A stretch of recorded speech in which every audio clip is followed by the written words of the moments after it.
few hobbies that I really geek out on. I've been into photography since I was probably 14 years old. When I get an old camera, open up the back of it and open up some film that I've chosen specifically for an effect that I want. Load it up. The film, it costs me something. So when I load it, I'm careful, I'm thoughtful. I take my time.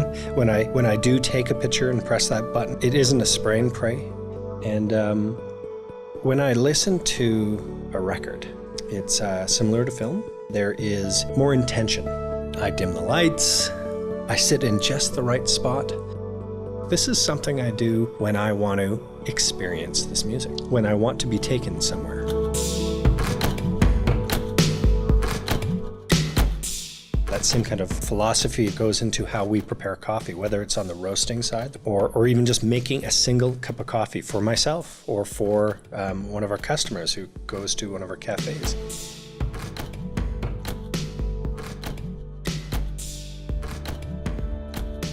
Fratello Coffee started when my parents began the coffee business back in 1974.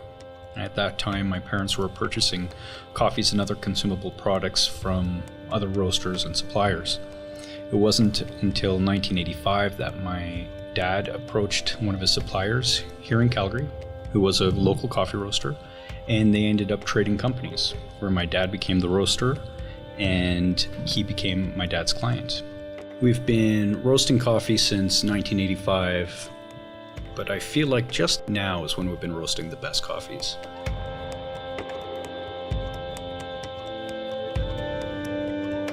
Coffee to me is frustrating. Frustrating because it is so difficult. We put in so damn much work into that stupid cup of coffee. If we could only bring everybody to origin, I want you to see what these families do.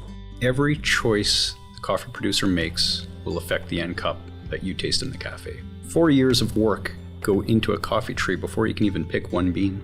One coffee tree produces 1 pound of coffee a year. When I hear coffee being ground, when you're roasting and you hear the first crack, you hear the beans popping, or when you hear the steam coming out of the beans when they're in this cooling tray, it isn't just something that you're hearing, but it literally means something to the process of the coffee. The most important to me are taste and smell. Everyone smells coffee. When you hand someone a fresh bag of coffee beans, they squeeze it and smell the beans. It's just automatic. When you give them a cup of coffee, they automatically smell it. The taste, whether it be during the cupping process or when you're sitting down and enjoying just a cup of coffee, that to me I love. All 5 senses are constantly being engaged. And I think this is why people love coffee so much, is it isn't one-dimensional. So what has helped us over the last probably 6-7 years is just aligning ourselves with the right people who are totally into this stuff like we are. Some coffee roasters will rely on the importers to do their own cupping for them. This is how we used to do things. This was before we really discovered the art of cupping. And to me, the art of cupping is predicting the future of what a coffee bean will be. As you start tasting these coffees at origin, when they're at their freshest and the peak flavors, what is this coffee going to taste like once we put it through our roaster, once we put it through our systems? It's easy just to taste coffee and find the best flavor on the table at this very moment. But what will the best flavor be down the road? That's the art. The name Analog for our coffee house is speaking to the way we make coffee, making it by hand, using all of our senses, all of our expertise. We think that produces a better cup of coffee.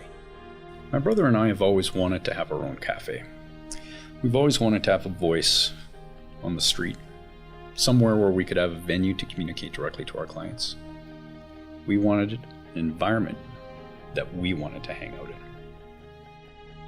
To go to one of our coffee houses and actually see other people totally engaged in, maybe it's the coffee, maybe it's the experience of the cafe or each other, but just to be gathered around this simple cup of coffee and having fun or getting lost in a book or something. We just love this stuff. We love creating these experiences. When you have a professional barista, a professional roaster, who is passionate about their trade, preparing and handling your products for you. You can almost taste the passion. I think we are just in a great place right now, where we are doing what we love, we're doing what we're good at, and we're not trying to be anything else.